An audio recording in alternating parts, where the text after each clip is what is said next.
today. You got me. Let's get into America's other team, though, first. Greg Hardy will see his first NFL action after missing 19 games. It'll be his first game as a Cowboy. Take a listen. Greg, you got a sack a game habit and an all-pro background stuff. Will it take a while to ramp up to that, or has all this time been ramping up to that? I hope not. I hope I come out guns blazing. You know, I'm full of excitement. I'm full of juice, and I'm ready to go. You know, have what they call fresh legs. So I'm really excited to get out there and get on that grass, or that turf, and see what they can do. You mentioned how difficult this whole process has been, Greg. What have you learned about yourself through the whole process? I'm a really good pass rusher when I put my mind to it. I had a good off season and a good camp. You know, we were all there. I got to be a part of a group. I got to get off the ball with some defensive ends, some defensive tackles, and just get back to the swing of things. Your thoughts about going through the legal process and then the challenge and where you are now? Man, once you put that helmet on, you really only have thoughts of winning.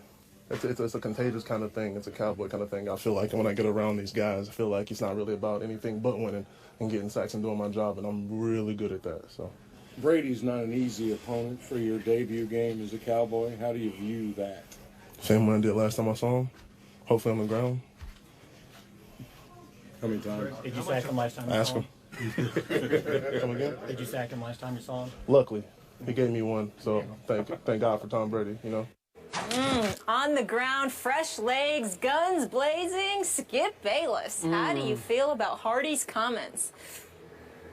Stephen A. Smith, now the tables are turned and we have to talk about my favorite team, not your Yankees, but my Cowboys. So, Molly asked, how do I feel? Where do I start? Embarrassed, ashamed, torn from the bottom of my soul that now I'm thrust into a position of having to root for this guy on this Sunday, albeit against the New England Patriots, my AFC team. That's a whole other issue. Tough for you. But Stephen A., think about this. Now my Cowboys season hinges upon the returns, plural, and immediate impact of Greg Hardy coming back from his suspension for conduct detrimental to the league, and also Rolando McClain returning from his suspension for violating the substance abuse policy. I don't love it. And I told you from the start, day after they signed Greg Hardy, Jerry Jones took this risk, this plunge, even though the money part of it is low risk, high reward. But it is a plunge PR-wise, and I told you I didn't love it. And I told you that I will disqualify myself when the games start, the real games start. I'm still going to root for my Cowboys, but I'm going to have a hard time including him in the mix of my Cowboys. And what he said yesterday, Stephen A., makes that even harder for me. I just wish that somebody had been able to get to Greg Hardy before he did his first interview as a Dallas Cowboy and counsel him a little bit, prep him a little bit about what to say and maybe what not to say. And apparently nobody did, which made this even harder. I did not want to hear him say, because it was not a very good idea, to say I'm going to come out, says Greg Hardy, guns blazing, when your accuser, back in your sexual violence case, said that you threw her on a couch that was filled with semi-automatic weapons? Really? Ugh, that made me cringe. And after all that you went through, and I guess we should refresh everybody's memory, a district judge found Greg Hardy guilty as charged by the accuser, but then there's a little tricky North Carolina law that allows an appeal to a different court for a jury trial, and she did not participate in that appeal, and there were many reports, including an indication from the police, that she settled the case out of court. She was paid off. So let's keep that in perspective. And now Greg Hardy yesterday takes another wrong path. Another one made me cringe, where he starts talking about how attractive Tom Brady's wife is. Hope she comes to the game. Hope she brings her sister. Hope she brings a lot of her friends. Just stop it. Just give it some time. Give it a rest, please. And then he goes another step, and he thinks it's funny. He's doing a little bit of shtick, and indicates that he votes for his Pro Bowl quarterback based on their choice of wife or girlfriend. Again, he's just trying to be funny. It ain't funny, Greg. Not now. Please stop it. at least he could have had the good sense to let some time pass before he started talking about guns blazing and how attractive quarterbacks' wives are. Just hit me the wrong way, Stephen A. It made me a little sick at my stomach. I'll still root for them, but man, I can't root for this guy. Sorry. Well, I can't really say, excuse me, I'm still sick. I can't really blame you for your position on it. I'm not going to hold against him the specific things that he said, Skip, because he's paid to play football. And let's face it, regardless of how bright a lot of these athletes may be, sometimes articulating and elocuting their thoughts is a bit of a challenge. They don't get paid to do what we do for a living. They get paid to do what they do for a living. So the manner in which they say, or their word usage, you know, their diction, their tenor, their vocabulary, you're victims of habit. If that's how you talk, that's how you talk. So I'm not going to hold that against him as much as you have.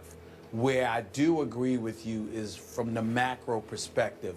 Somebody should have gotten to him and have talked to him, because Skip Bayless, I'm here to tell you right now, no matter how strong Greg Hardy is, literally and figuratively, I'm here to predict to you that if he doesn't change or modify his approach in some fashion, he's going to break before this season ends. And here's what I mean by that statement.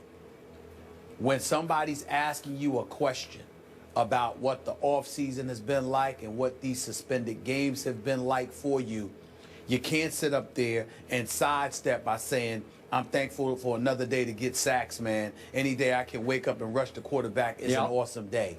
At some point in time, you're going to have to deal with the allegations and ultimately the conviction from a bench trial in North Carolina. You're literally going to have to look at folks and address those issues. And the fact that you refused to do so yesterday is a bad sign. Because when the Christine Brennans, the wonderful Christine Brennan of the USA Today, and a plethora of other women working in this industry highlight the level of insensitivity that you may have and what you're lacking and how you don't even have the courage to address certain issues, they're going to sit there and interpret that as you not being nearly as remorseful as you should be, regardless of what the details may involve, according to Greg Hardy. And that they have every right to do. You proclaimed your innocence, even though you were found guilty at a bench trial. I understand you don't want to get into the specifics, but there is no reason on earth why you should have avoided the subject when you're addressing the media for the first time now that your suspension is over. It comes across as cowardice. It comes across as weak. It comes across as if you're trying to evade and deflect instead of taking things on head on. And as a result of that, they are going to continue to come his way. And that is not going to be good for the Dallas Cowboys. I understand that any publicity is good publicity in the eyes of some people. Not this kind of publicity. Yeah, I'm with you. You can't be synonymous with domestic violence and you refuse to tackle the issue head on. Yeah, you just can't do that because they're going to cause him unnecessary headaches. And more importantly, with Greg Hardy, Rich Dalrymple, who didn't get to him evidently, and others, if they didn't realize it or they forgot about it, they'll remember or realize it today. They're not going to just ask Greg Hardy about it. It's going to get to the point where they're asking his teammates about it. And not only are they going to do that, Skip, on a day like yesterday, they're going to do it when he's successful. Yeah. He could go out there and get 3 or 4 sacks. That'll prompt them to ask more questions. And it's all going to be because he didn't address it head on when he had an opportunity to. I think he missed an opportunity here. I think he made a huge mistake. I agree. And it comes across to me as, from Greg Hardy's perspective, above the law arrogance on his part. All the rest of it, the talk, the sort of trash talk about Tom Brady. Look, we know Greg Hardy. We've had him right here on this show. He's a big talker. It's part of his persona. It's how he fuels himself. Remember, he nicknamed himself the Kraken in Carolina. And I got to say, he often backed up every word on the football field. But yesterday was not the time for him to reflex his verbal muscles and show you that he's still big and bad and full of himself and he's going to take it out on Tom Brady, blah, blah, blah. It just wasn't the day for that. You would like to hear, if not remorse, just a little bit, just a touch of humility, more I'm thankful, which we had a little bit of. I'm thankful for the opportunity. I'm just glad to be back. He is a lifelong Dallas Cowboy fan. And when he says, I'm here living out my dream of being a Cowboy, I take that to the bank. That's good. I wanted him to say that, and I believe him. But on the rest of it, it just comes across as so disrespectful to everybody that he left in his wake back in Carolina. Agreed. I appreciate both of your comments there. But we're going to step aside right now from this subject, the gridiron, and head to the octagon. But we will revisit this subject later. The coach, Herm Edwards, will be in the house, and we'll revisit the Cowboys and the Greg Hardy situation.